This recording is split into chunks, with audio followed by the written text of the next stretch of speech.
Summer Woodward had $12 left in her pocket and a double shift waiting for her on the 7th floor.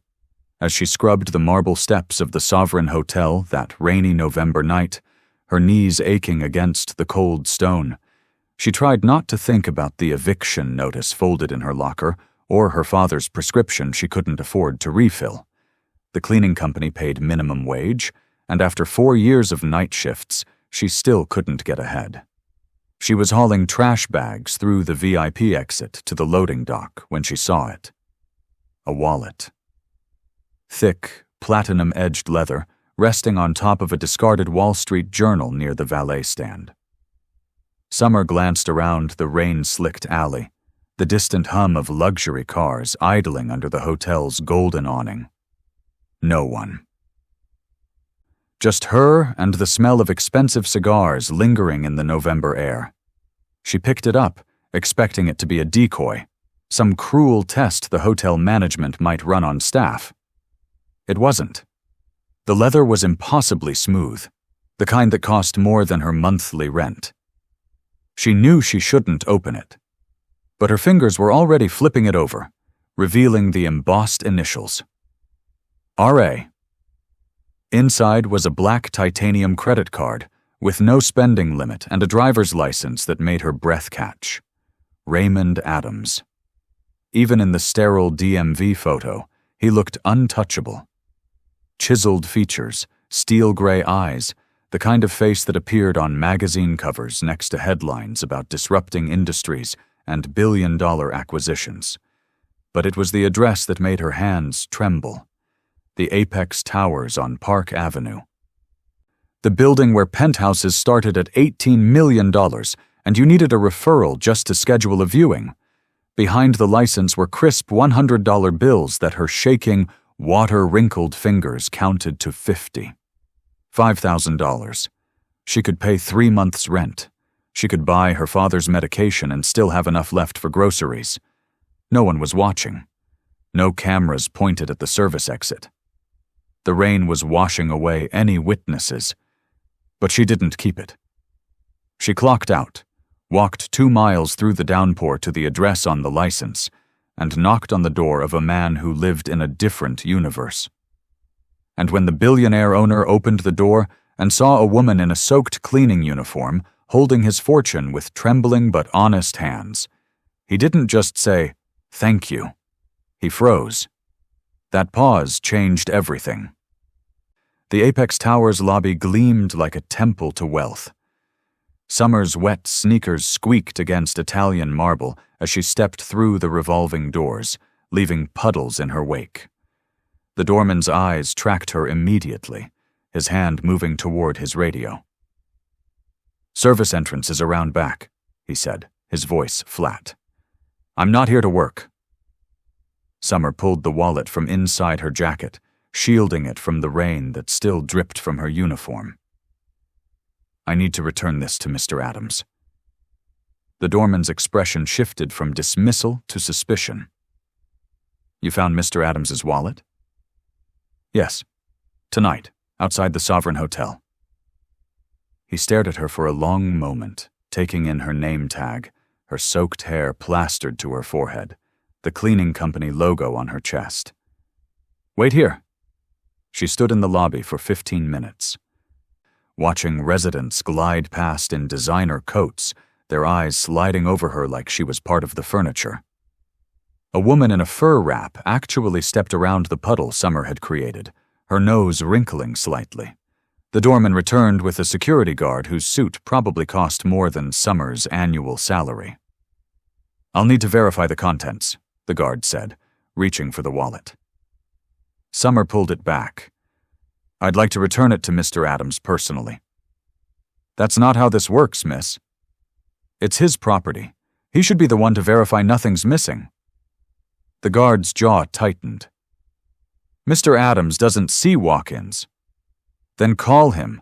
Tell him Summer Woodward found his wallet with $5,000 cash and brought it here instead of keeping it." She met his eyes steadily, ignoring the tremor in her legs. "Tell him I'll wait." Something in her voice must have convinced him. He stepped away, spoke quietly into his phone, then returned with an expression that might have been surprise. "Penthouse level. The elevator on the left." The ride up felt like ascending into orbit. Summer watched the floor numbers climb, her reflection staring back from the mirrored walls. She looked exactly like what she was. Exhausted, waterlogged, out of place. She almost pressed the button to go back down. Then the doors opened. The penthouse hallway was silent except for the soft hum of climate control. Summer walked to the only door, her hand shaking as she knocked. Footsteps, a lock clicking. The door swung open. Raymond Adams stood there in a white dress shirt with the sleeves rolled up, a crystal glass in his hand. His eyes went to her face, then dropped to the wallet she held out with both hands. He went completely still. Not the polite stillness of good manners. This was the paralysis of a man watching something impossible unfold in front of him. His gaze moved from the wallet to her uniform, to the water still dripping from her hair onto his imported rug, then back to her face. "You walked here?" he said finally, his voice rough. "In the rain." "Yes." "To return my wallet?" "Yes." He looked at her like she'd just spoken a language he'd forgotten existed. Raymond finally stepped back, gesturing her inside.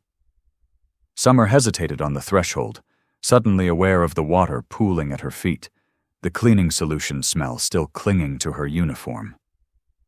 "Please," he said quietly. She stepped into a space that belonged in architectural magazines. Floor-to-ceiling windows overlooked Manhattan, as the city existed purely for his viewing pleasure. The furniture was minimal, expensive, chosen by someone who understood that true wealth whispered instead of shouted. Raymond set down his glass and took the wallet, checking its contents with quick, efficient movements. When he looked up, something had shifted in his expression. "Everything's here," he said. "All of it." "I know. Most people wouldn't have—" He stopped himself, seemed to recalibrate. "I apologize, that was insulting."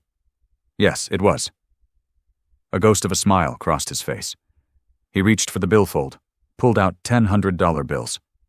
"Please, let me reward you." "No. It's not charity. It's compensation for your time for walking through the rain." "I said no." Summer's voice was firm. "I didn't return your wallet for money, Mr. Adams." He studied her with those gray eyes that probably evaluated billion-dollar deals across boardroom tables. "Then why did you?" "Because it wasn't mine." The simplicity of it seemed to unsettle him more than anything. He set the money down, ran a hand through his hair. "At least let me call you a car. You can't walk back in this weather." "The subway's fine." "The subway closed the nearest station for maintenance. I heard it on the news." It might have been true. Summer couldn't tell. "I'm driving you home." "That's not necessary." "I insist." He was already moving toward a closet, pulling out a black overcoat. "Consider it a personal policy. Anyone who returns $5,000 gets door-to-door service." "I doubt this happens often enough for you to have a policy." "First time?" "Actually." He held out the coat. "You're shivering." She was. Summer accepted it. The cashmere was so soft it felt like wearing a cloud. Raymond grabbed keys from a bowl by the door, and suddenly they were in the elevator descending back to Earth. His car was a Tesla, silent and sleek. Summer gave him her address in Flatbush, watching his fingers pause on the navigation screen. The drive would take them through neighborhoods that never appeared in his usual orbit. They drove in silence through rain-slicked streets, the city transforming from glass towers to brownstones to apartment blocks with barred windows. Raymond's expression didn't change, but Summer saw him notice everything.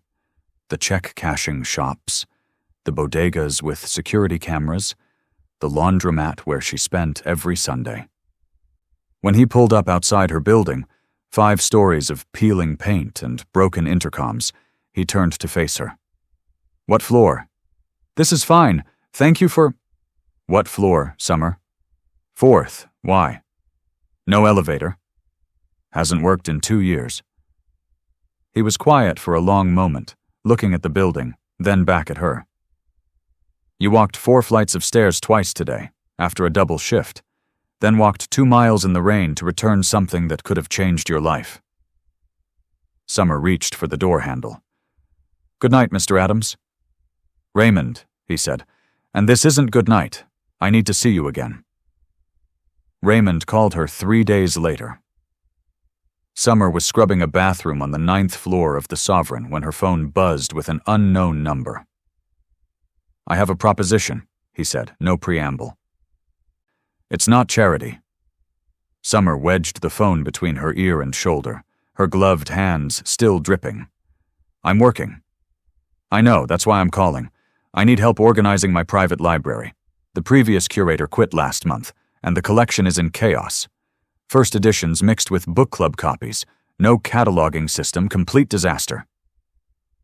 "I'm a cleaner, Mr. Adams, not a librarian."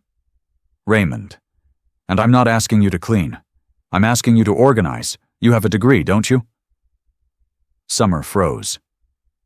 "How did you know that?" "I looked you up. Associates in Literature from City College. Dean's List both years before you had to drop out." His voice softened.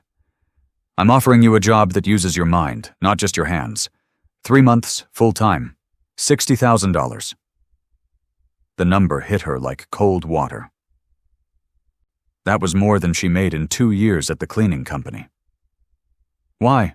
she asked quietly. "Because I need someone I can trust, not to steal a signed Hemingway. You walked through the rain to return $5,000. I think my books are safe." She should have said no, should have recognized this for what it was. A wealthy man's impulse, his guilt dressed up as opportunity. But $60,000 meant her father's medications, meant to keep their apartment, meant breathing room she hadn't had since her mother died. "When do I start?" The library occupied an entire floor of Raymond's penthouse, and Summer understood immediately why he'd called it chaos. Books were stacked on every surface, some still in shipping boxes, others shelved with no apparent logic. First edition Fitzgerald's Next to Airport thrillers. Signed poetry collections buried under business journals. Raymond appeared in the doorway as she was examining a rare Toni Morrison, her fingers gentle on the pages. "You love books," he said. It wasn't a question. "I love stories, the way they can transport you somewhere else." Summer set the book down carefully. "When I was cleaning hotel rooms, I used to imagine the lives of the people who stayed there. Where did they come from? What brought them to that moment?" "And what did you imagine about me?"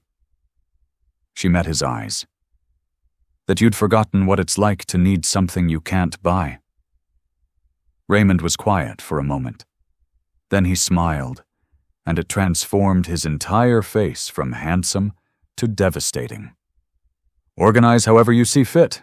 I trust your judgment." He started finding reasons to work from the library. Conference calls were taken at the mahogany desk while Summer catalogued nearby. Coffee breaks that turned into conversations about Steinbeck and Morrison, about growing up poor versus growing up isolated by wealth. One afternoon, reaching for the same book on a high shelf, their hands touched. Neither of them pulled away. James Bruce arrived unannounced on a Tuesday afternoon, his Armani suit sharp enough to cut glass.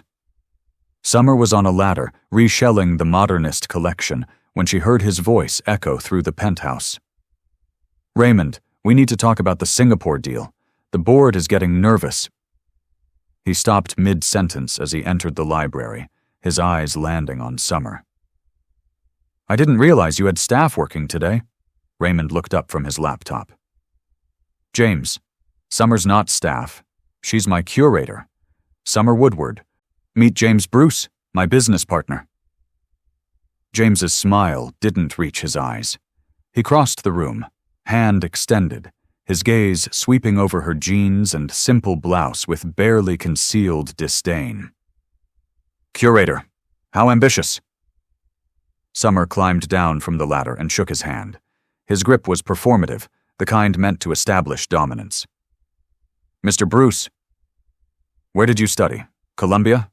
NYU's conservation program?" "City College." "Ah." The single syllable carried volumes. "Well, we all start somewhere, don't we?" He turned to Raymond, dismissing her as thoroughly as if she'd vanished. "The contracts need your signature by Friday. Shall we discuss this in your office?" After they left, Summer tried to focus on her work, but their voices carried through the open door. She wasn't trying to eavesdrop. The penthouse's acoustics simply made privacy impossible. "She's pretty," James said. "I'll give you that." "This isn't about that." Raymond's voice was tight. "Of course not. You hired a girl with a community college degree to organize a $5 million book collection purely for her expertise." Papers rustled. "Raymond, I've known you for 15 years. I've watched socialites, models, even that French ambassador's daughter try to get your attention. You never gave them the time of day. Now suddenly you're playing Pygmalion with the help?" "Don't call her that." "What would you prefer? Your charity case? Your project?" James's voice dropped, taking on a concerned tone. "I'm saying this as your friend. People like her see men like us as lottery tickets. She returned your wallet, you feel guilty and grateful, and now she's wormed her way into your home. It's textbook. You don't know her. I know her type. Struggling girl with a sob story meets billionaire, suddenly discovers they have so much in common. Next thing you know, she's pregnant and you're writing a check for the rest of your life." A pause. "The company can't afford distractions right now. The Singapore deal is worth $200 million. We need you focused." "I am focused." "Are you? Because from where I'm standing, you're playing house with someone who probably Googled your net worth before she knocked on your door." Summer's hands stilled on the book she was holding. Her face burned with shame and anger she had no right to feel. She barely knew Raymond. James's words shouldn't cut this deep. But they did. The prototype disappeared on a Thursday. Summer heard about it when Raymond's head of security arrived at the library, his expression grim. Raymond was in back-to-back meetings, but the word spread through the penthouse staff quickly. A chip containing proprietary AI code for the Singapore deal, missing from Raymond's safe. James Bruce appeared within the hour, his concern perfectly calibrated. "We need to sweep the entire residence. Everyone who's had access in the last week needs to be cleared." Summer was cataloging rare poetry when security approached. "Miss Woodward, we need to check your bag. Standard protocol." Her stomach dropped. "Of course." She handed over her canvas tote, watching as the guard methodically removed her wallet, her subway card, her father's medication she'd picked up at lunch. Then his hand stilled. He pulled out a small black case she'd never seen before. "What's this?" "I don't know. That's not mine." The guard opened it. Inside, nestled in foam, was a chip barely larger than a thumbnail. He looked at James, who'd materialized in the doorway. "Call Raymond," James said quietly. "Now." The next 20 minutes felt like drowning in slow motion. Raymond arrived, his face unreadable. Security explained the discovery. Summer tried to speak, but her voice came out shattered. "I've never seen that before. Someone put it in my bag." James's expression was perfectly sympathetic. "Summer, if you're in financial trouble, if someone approached you, offered you money for information, you need to tell us now. We can help you." "No one approached me. I didn't take anything." "Then how did it end up in your possession?" James turned to Raymond. "The safe requires a code. Only 3 people have it. You, me, and whoever you might have shared it with." The implication hung in the air like poison. Raymond looked at Summer, and for the first time since she'd met him, she couldn't read his expression.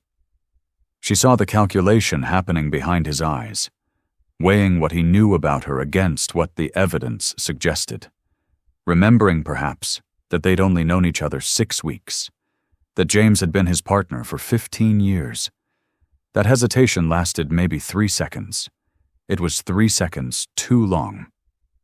"Raymond," Summer said softly, "you don't actually believe this."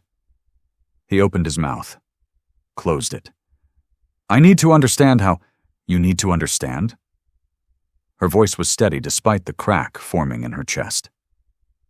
"Someone planted evidence in my bag, and your first instinct is to question me. Summer, let's just talk about this." "There's nothing to talk about."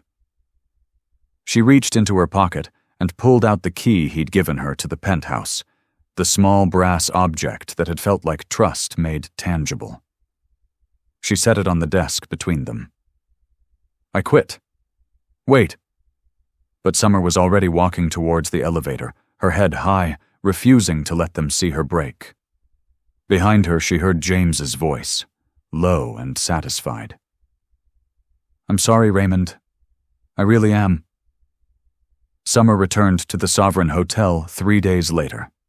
The night manager barely looked up when she clocked in, just handed her a mop and bucket, and pointed toward the executive suites, as if the last 2 months had been a dream she'd imagined between double shifts. Her knees remembered the marble stairs. Her hands remembered the chemical burn of industrial cleaner. Her body slipped back into the rhythm of invisible labor as she'd never left. But something had changed. She'd tasted a different kind of work, one that engaged her mind instead of just extracting her effort. She'd sat in a library worth millions and been trusted with its care. She'd talked about books and ideas with someone who listened as her thoughts mattered. She'd been foolish enough to believe it could last. The other cleaners welcomed her back with sympathetic looks and no questions. They understood that sometimes you reached for something better, and life slapped your hand away. That's just how the world worked when you were born on the wrong side of the service elevator. Summer scrubbed and mopped and emptied trash bins, her head high, her expression neutral. At night, alone in her apartment, she let herself feel it. The humiliation of that moment, the chip in her bag, Raymond's face flickering with doubt. That 3-second hesitation said everything. Across town, Raymond stood at his penthouse windows and stared at nothing. The library remained exactly as Summer had left it. He'd forbidden anyone from touching her work, though he couldn't have explained why. Half-organized shelves stood like an accusation. Her notes, written in careful handwriting, still marked various sections. The silence was unbearable. He'd lived alone for years, preferred it even, insulated from the noise of other people's needs and expectations. Now the quiet felt like suffocation. He found himself listening for her footsteps, the soft sound she made when discovering a particularly beautiful first edition. The way she hummed unconsciously while working. James stopped by daily, offering updates on the Singapore deal, carefully not mentioning Summer's name. The investigation had stalled. The chip had been recovered, but something about the whole situation felt wrong. Raymond couldn't articulate why. He tried to work, made calls, reviewed contracts, attended meetings where people spoke, and he heard nothing. His assistant asked if he was feeling well. His driver commented that he seemed tired. Raymond was neither sick nor tired. He was simply discovering what it felt like to lose something real in a life built entirely from things that could be bought. One night, unable to sleep, he went to the library and found the Toni Morrison first edition Summer had been holding the day they'd reached for the same book. He opened it carefully, and a bookmark fell out. On it, in her handwriting, "Stories remind us we're human." He'd forgotten that. Somewhere between building his empire and insulating himself from the world, he'd forgotten what it meant to be human. And he'd lost the one person who'd tried to show him. Maria had been Raymond's housekeeper for 12 years.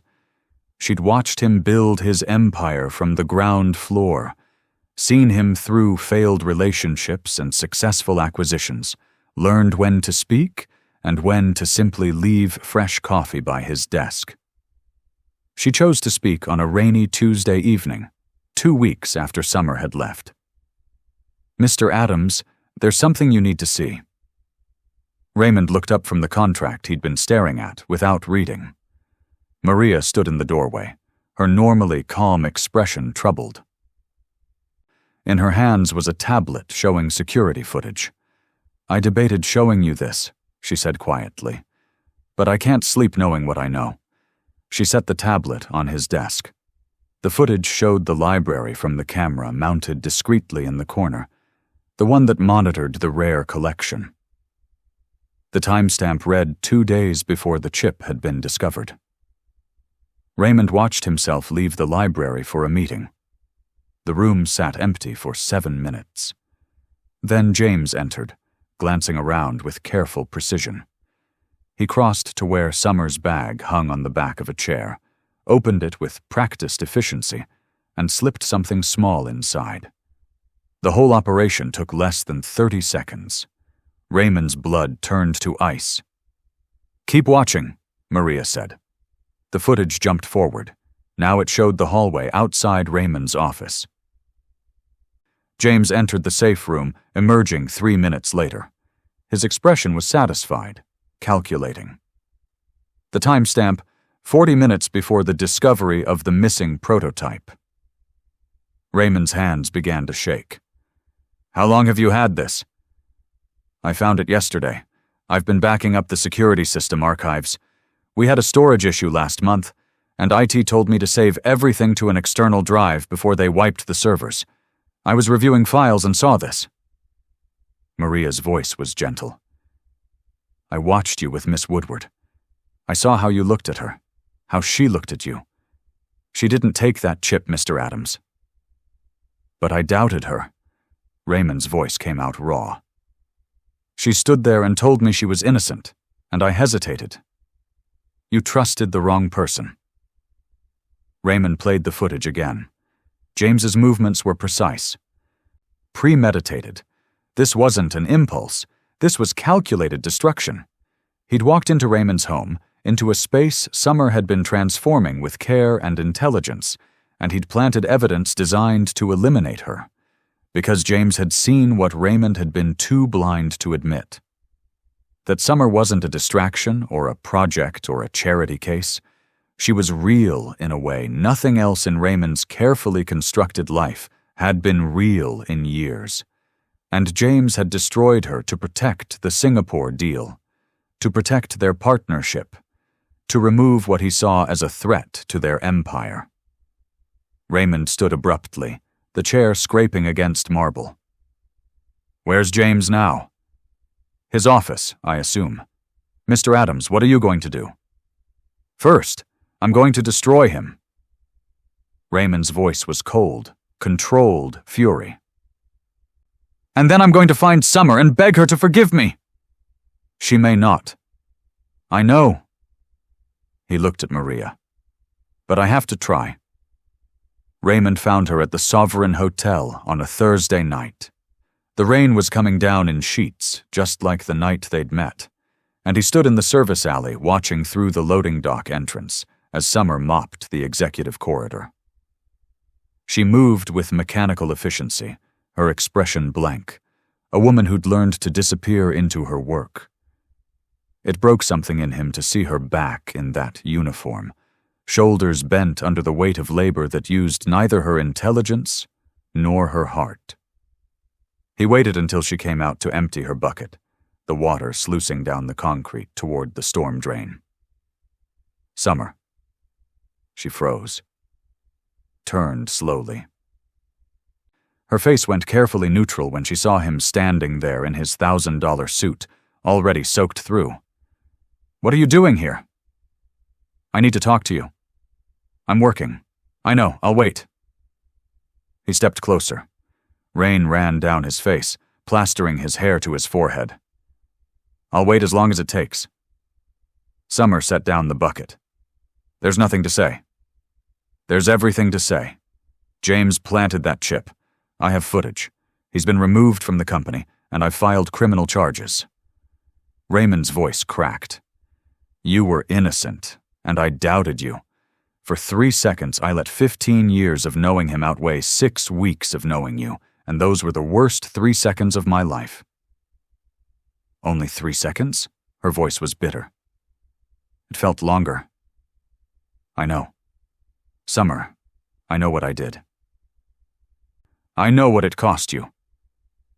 He took another step forward, and then, in the rain-soaked alley where she'd once found his wallet, Raymond Adams dropped to his knees. I'm not here to offer you your job back. I'm not here with charity or pity or guilt money. Summer stared down at him, her breath catching. I'm here to offer you a partnership. Real partnership. I've already had the paperwork drawn up. 50% ownership in my personal investment portfolio. Your name on the foundation I'm starting. Equal say in every decision. His hands were shaking. I'm not asking you to fit into my world. I'm asking if we can build something new together. Something real. Raymond, I love you. The words came out raw, stripped of every defense he'd ever built. I love how you see the world. I love your integrity and your strength and the way you made my library feel like home. I love that you walked through the rain to return something that could have changed your life, because doing the right thing mattered more than doing the easy thing. Summer's eyes were bright with tears or rain. He couldn't tell. You broke my heart. I know, and I'll spend the rest of my life earning it back if you'll let me. She looked at him for a long moment, this billionaire kneeling in the rain, his pride stripped away, offering her everything. Get up, she said softly. Not until you answer. Then you'll be there a while. But she was reaching for his hand. Because I need time to think. He took her hand. I'll wait. The ballroom of the Plaza Hotel glittered with Manhattan's elite. Crystal chandeliers cast soft light over designer gowns and rented tuxedos, over deals being whispered between champagne flutes and alliances forged on the dance floor. Summer descended the marble staircase in a midnight blue gown, Raymond's hand steady at her elbow. Heads turned. Whispers followed. She'd grown accustomed to both over the past 6 months. The charges against James Bruce had been front-page news. Corporate espionage, evidence tampering, fraud. His legal team had delayed the trial, but his reputation was ashes. The board had voted unanimously to remove him, and his shares had been liquidated to cover the settlement.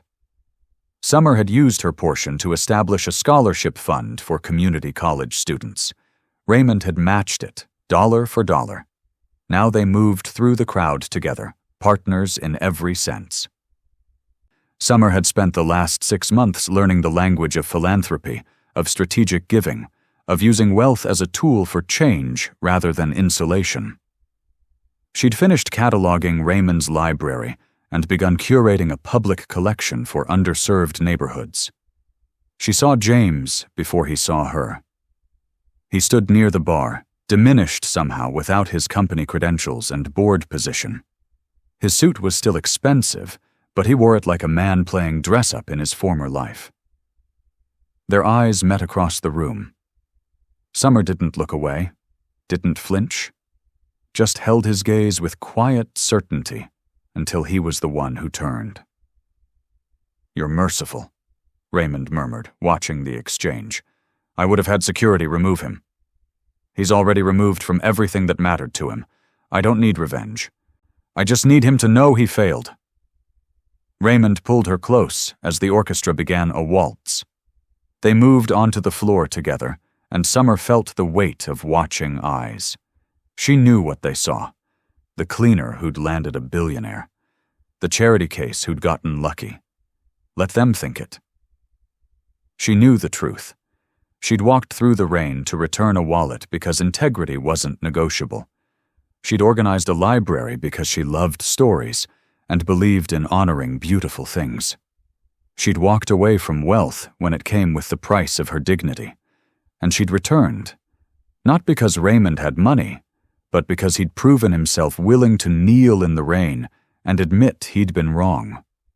The woman who'd once scrubbed these marble floors now danced across them. But the floors hadn't changed who she was. Neither had the gown, or the partnership papers, or the cameras capturing this moment for tomorrow's society pages. Summer Woodward was still the girl who'd counted $50 bills with shaking hands and chosen honesty over survival. That choice had led her here, not because virtue was always rewarded, but because she'd refused to compromise who she was for anyone's comfort. Raymond spun her beneath the chandeliers, and she laughed, the sound genuine and free. She'd learned something James Bruce never would. That true class had nothing to do with which floor you worked on. It was about which version of yourself you chose to be when no one was watching. She'd learned something James Bruce never would. That true class had nothing to do with which floor you worked on. It was about which version of yourself you chose to be when no one was watching. Summer walked 2 miles in the rain to return what wasn't hers. All I'm asking is that you click a button. If this story moved you, if you felt something during Summer's journey, then don't just watch and leave. That's what James Bruce would do. Take what he wants and give nothing back. Be like Summer instead. Subscribe. Hit the notification bell. It costs you nothing but means everything to us. We see the thousands of you watching without subscribing. Don't let this story end with you being part of the problem. Do the right thing. Even when it's just a small thing.